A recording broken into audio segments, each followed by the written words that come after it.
ba't ka nakabihis? Saan ka ba pupunta? Di ba mag-file ako na si Usi sa pagkasenador?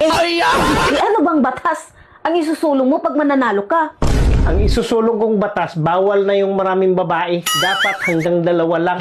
Bakit naman yan ang naisipan mo? Paano kasi? Halos 100 babae nang nililigawan ko. Alam mo kung ano sabi sa akin? Kuya, may boyfriend na ako.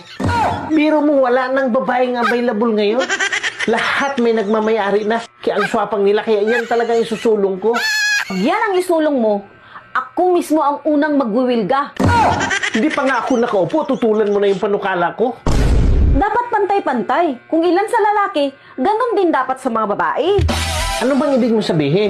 Dapat ang isusulong mong batas kagaya sa size ng mga damit. Merong small, medium, large, XL na pwedeng isukat.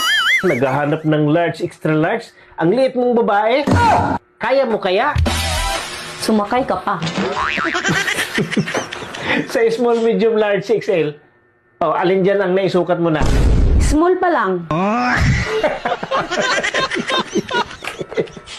Nagpipiling maganda ka, tapos maliit pa lang pala yung natikman at naisukat mo. Sino namang lalaking yun? Ikaw!